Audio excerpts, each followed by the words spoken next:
quel que soit le monde de l'art, quel que soit le pays, c'est toujours plus difficile pour les femmes que pour les hommes.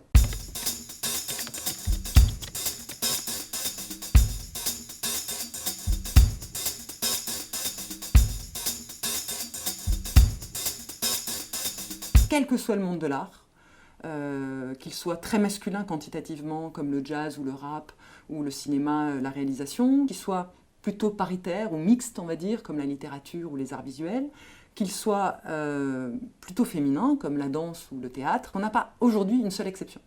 Les enquêtes se sont multipliées dans les différents mondes de l'art. Pour l'instant, on n'a pas trouvé un seul cas où ça serait plus facile ou équivalent pour les femmes que pour les hommes. Ce phénomène a lieu alors même que les acteurs et les actrices du monde de l'art, qu'on parle des critiques, qu'on parle des artistes, qu'on parle du public, qu'on parle des intermédiaires de l'art, trouvent ce phénomène très problématique.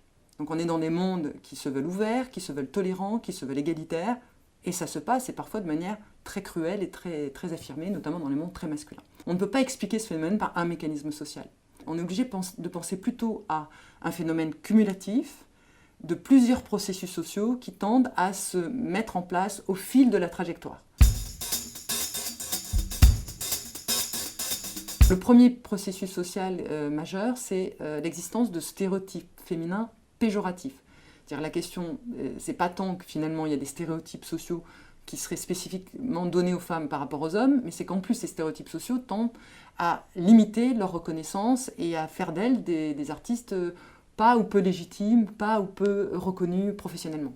Je parle de quoi? Bon, évidemment, le stéréotype de la séduction, donc le simple fait que les femmes soient considérées comme belles tend à être contraire au fait qu'on va considérer qu'elles puissent être des artistes de qualité, mais c'est aussi, on va leur attribuer la petitesse, l'élégance, la fragilité. On est dans quelque chose de plutôt inconscient, qui se met en place. Je vois une œuvre d'art, on me dit que c'est une femme qui l'a produite, je tends à la catégoriser de manière plus négative que si la même œuvre d'art m'est montrée en étant nommée comme étant d'un homme. Un autre processus social important, c'est que les mondes de l'art sont des mondes dans lesquels on entre et on sort de manière libre, ouverte, on ne passe pas très peu de concours à part en musique classique, et les réseaux sociaux sont très importants pour pouvoir jouer, produire, être publiés. Or, ces réseaux sociaux tendent à favoriser les hommes et à fonctionner donc de manière très masculine. À la fois parce qu'il y a cooptation entre les hommes, il y a une sorte d'entre-soi, et on est dans des mondes qui restent encore dominés par les hommes, mais aussi parce que même les femmes peuvent participer à cette sorte de cooptation qui est faite envers les hommes. Alors, les deux explications assez fragiles encore, mais quand même qui commencent à s'installer dans la littérature, c'est les stéréotypes. Donc les stéréotypes dont on vient de parler participent à faire que les réseaux sociaux soient moins favorables aux femmes.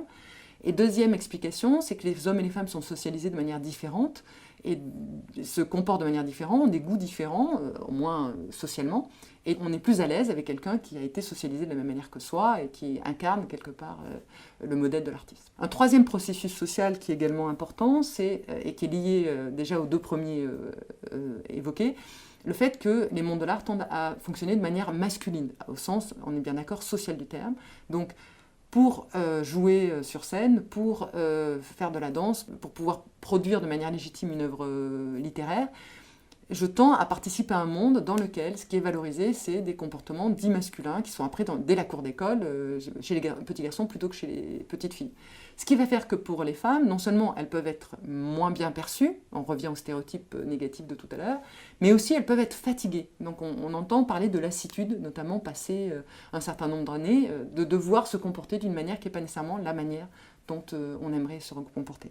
Et puis un dernier processus social, évidemment, que j'aime bien nommer en dernier parce que dans les enquêtes sur l'art, elles apparaissent plutôt comme secondaires. Le fait que les femmes, passées 30 ans, 35 ans, tendent, dans une immense majorité en tout cas, à être mères, à être conjointes, et que les rôles de mère et de conjointe sont plutôt contraires aux attentes qui sont faites envers les artistes, qui est une dévotion évidemment, un temps, une flexibilité, une précarité très forte.